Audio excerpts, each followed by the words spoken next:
Those of you who subscribe to and keep up to date with this channel will know that we have now done a few continents-based videos, and we have decided to turn the concept into a bit of a series.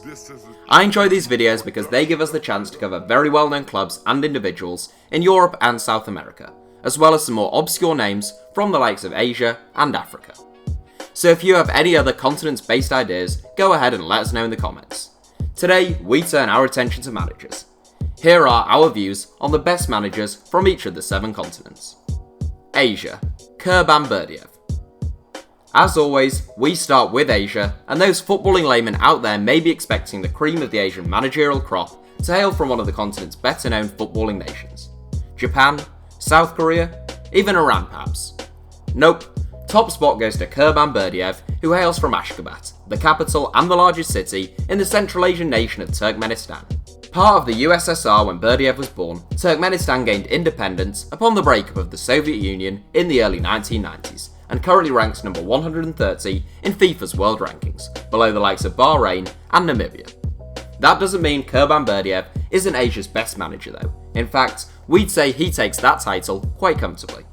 The former FC Rostov manager is best known for his 12-year stint managing Rubin Kazan from 2001 to 2013, during which time he guided the club to promotion from the second tier, followed by consecutive Russian Premier League titles, a quite remarkable achievement. Now aged 65, Berdyev returned to Kazan in 2017. Africa, Walid Regragui. The majority of the most highly regarded managers in Africa hail from northern African nations, such as Hussein Amota from Morocco and Nabil Malloul of Tunisia. We were tempted to go with the experienced Egyptian Hassan Shahata here.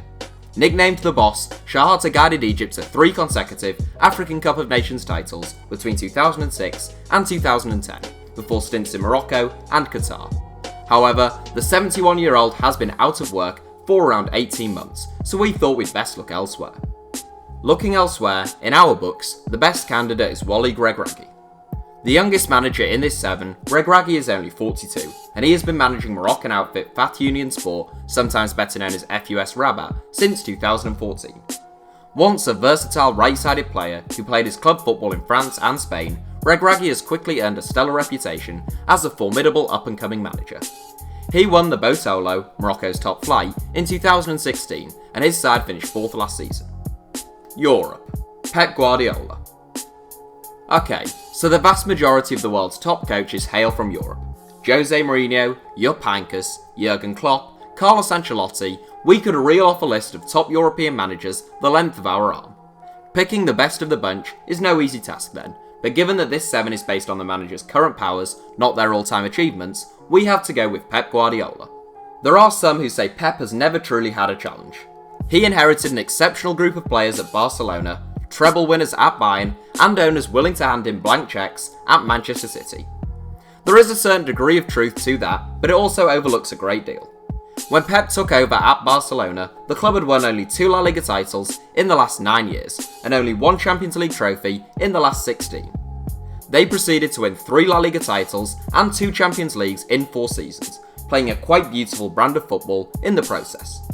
Guardiola is an idealist, but he's also a fantastic tactician and man manager. He sets extraordinarily high standards, and the results tend to be emphatic. Sure, he has spent untold millions at Man City, but so have a string of Premier League clubs. Guardiola fired City to a record Premier League points tally, playing some of the best football the division has ever seen. For us, he is Europe's best manager right now. North America, Luis Fernando Tena. Mexico, the USA, and Costa Rica tend to be the 3 countries we look at when it comes to North America in these videos, and it's a similar story today. Mexico can offer the likes of Miguel Herrera and Victor Manuel Vucetich.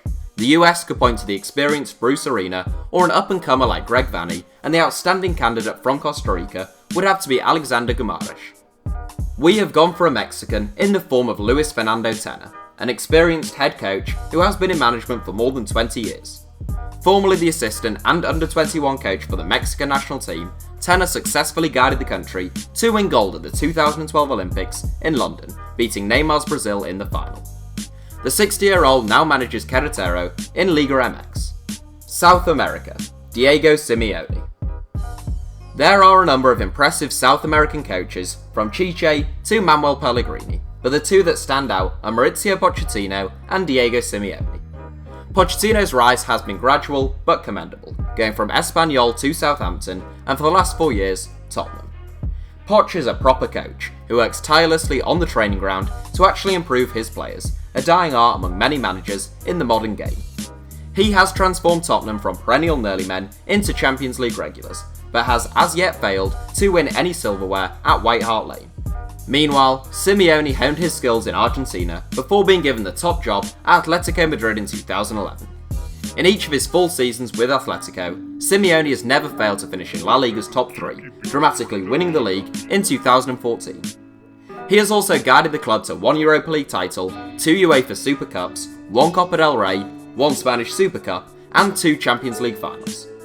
All this has been achieved with an incredibly modest budget in comparison to their main league rivals, Real Madrid and Barcelona, and Simeone led Atletico to finish above their Madrid rivals once again last season. All in all, he has to take this one. Australia/Oceania, Graham Arnold. The man who recently took the helm as manager of the Australian national team following their group stage exit at the 2018 World Cup, Graham Arnold is our pick for Australia/Oceania. A fine player himself, Sydney-born Arnold was a sharp-shooting centre-forward in his day, scoring regularly in the Netherlands and Belgium, as well as being the national team's 10th highest scorer of all time. Arnold previously spent 4 years managing Sydney FC, winning a league and cup double in 2017. Antarctica, Gaetano Snowstorm. No conversation about the game's great managers is complete without a mention for Gaetano Snowstorm. When he first took over the South Orkney Islands, most Antarctic football fans had never heard of the struggling 3rd Division outfit. Within 5 years, he had them competing in the top flight on a shoestring budget. 2 Antarctic Peninsula Premier League titles in the following 4 seasons made him the most sought-after coach on the ice, and he ended up at Parma Rangers. The abrasive and pragmatic head coach raised 1 or 2 eyebrows when he moved top scorer Steve Freese into the middle of the park, but it has proved a masterstroke, and 2 more league titles makes him the most decorated manager in the league's history. Snowstorm's managerial competence cannot be questioned, but controversy has followed him wherever he has gone. Back in 2013, he flipped out following an offside call by a linesman and was slapped with a 12-game ban. Less than 6 months later, Snowstorm caused a media storm once again, labelling a journalist an ostrich after he asked whether Gaetano's side had received favourable decisions over the course of the season from referees. So that's it for Hour 7. Thanks for watching, feel free to subscribe and turn on notifications for more from us if you enjoyed the video, and you can now also follow us on Twitter for more ramblings from me. Our username is simply @HITC Sevens.